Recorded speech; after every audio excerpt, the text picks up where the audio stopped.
தமிழும் திமிழும் நமது பேரடையாளம் என்று ஜல்லிக்கட்டு தொடர்பாக கூறிய மத்திய நிதியமைச்சர் நிர்மலா சீதாராமனின் திசை திருப்பும் அரசியல் எடுபடாது என மதுரை எம்பி சு வெங்கடேசன் தெரிவித்துள்ளார்.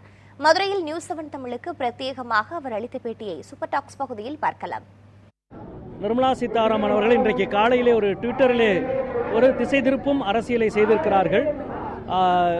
புராணங்கள் இதிகாசங்களின் பின்னணியில் ஜல்லிக்கட்டை ஏறுதலுள்ளே அவர் சொல்லலாம், அது அவரது உரிமை.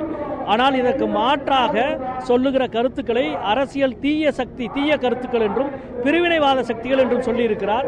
இது முற்றிலும் திசை திருப்புகிற அரசியல். இது தமிழ்நாட்டில் எடுபடாது.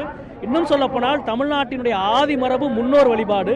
எனவே தான் கீழடியில் 20,000 பொருள் கிடைத்திருக்கிறது. அது ஒரு பொருள் கூட பெருமதங்களோ பெருமத அடையாளம் சார்ந்த பொருள் கிடையாது. எனவே தான் கீழடி இன்றைக்கு வரை இவருக்கு கசக்கிறது. இன்றைக்கு வரை இவர் கீழடி அருங்காட்சியகத்துக்கு வர மறுப்பதுதான். 35 முறை ஒன்றிய இணையமைச்சர் வி கே சிங் அவர்கள் வந்து விட்டார் மதுரைக்கு. ஒரு முறை கூட கீழடி அருங்காட்சியகத்துக்கு போனதில்லை. பாஜக தலைவர்கள் யாரும் போவதில்லை. அதற்கு காரணம் ஆதி மரபை, தமிழும் திமிழும் நம்முடைய பேரடையாளம் என்பதை வெளிப்படுத்துகிற இடம் கீழடி.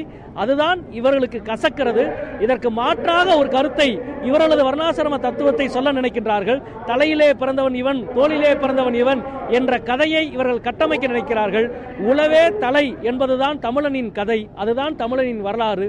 தமிழும் திமிழுமே நமது பேரடையாளம். இதற்கு எதிரான நிர்மலா சீதாராமன் அவருடைய திசை திருப்பும் கருத்து எடுபடாது என்பதை சொல்லிக் கொள்கிறேன்.